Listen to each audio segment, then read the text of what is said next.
Hey everyone, welcome back. If there's one thing I've learned in my 35 years, it's that marriage isn't broken by big explosions, it's eroded by tiny cracks. The offhand comments, the harmless jokes, the little things you brush off until one day, you realize you've been brushed away completely. My name is Ryan Carter, and this is the story of how I walked out on my own marriage, not with a dramatic fight, but in complete silence. Part 1.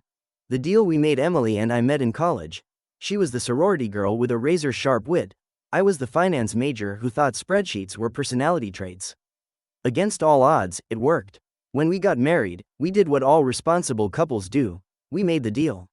I'd climb the corporate ladder at my investment firm, read 80-hour weeks, stress ulcers by 30, and she'd run our home. It made sense. Her mom was a homemaker, my dad was a workaholic. We were just following the blueprint. The first few years were fine. Sure, I missed birthdays and anniversaries, but we had a beautiful house in Connecticut, 2 kids, Jake and Lily, and enough money that Emily could buy organic everything without checking prices. On paper, American dream achieved. Then the jokes started. Part 2. The Clueless Dad Chronicles. It began innocently enough. Scene: me, holding newborn Jake upside down during a diaper change. Emily's punchline: and this is why we don't leave Dad unsupervised. Cue her girlfriend's laughter. At first, I played along. What kind of fragile ego can't take a joke, right? But then it became her default setting. When I packed the wrong lunchbox. Typical Ryan. Can manage a $2 million portfolio but can't tell apart peanut butter and hummus. At her parents' anniversary party, he once put Lily's shoes on the wrong feet for an entire day. A whole day, people. Riotous laughter. The worst part? It worked. Soon, everyone saw me through Emily's lens. Her father clapping me on the back. Don't worry, son, we'll get you through Dad boot camp someday. Our neighbor grinning. Heard about the great mac and cheese fire of 2019?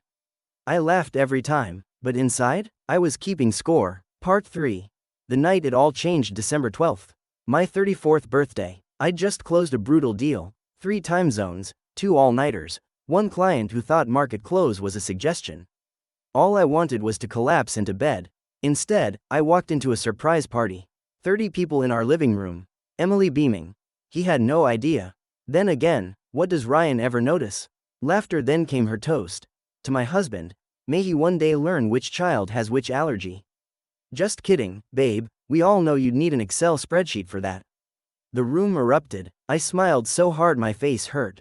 Later, as I loaded the dishwasher wrongly, according to Emily's running commentary, her friend Lisa whispered, "You're such a good sport about her teasing."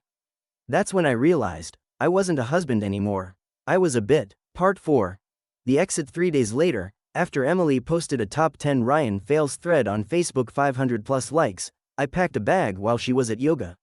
No note, no dramatic confrontation, just me, a Hampton Inn, and the first quiet I'd had in years.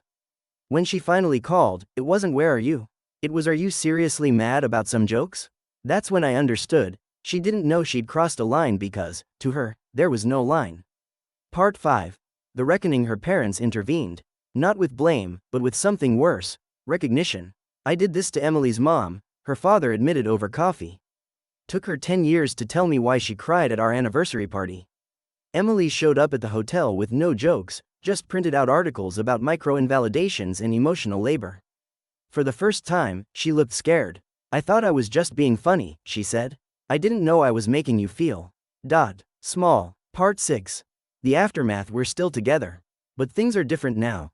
No more funny put-downs, not in private, definitely not in public, mandatory unplugged Sundays. No work emails, no parenting roasts, therapy because obviously the weirdest part? I miss the jokes sometimes. Not the cruelty, but the easiness we lost. Now every word feels weighed, measured. Was that laugh genuine? Is that sigh an insult? Why I'm telling you this because maybe you're the Emily in your relationship, thinking it's just a joke. Or maybe you're the Ryan, laughing so no one sees you bleed.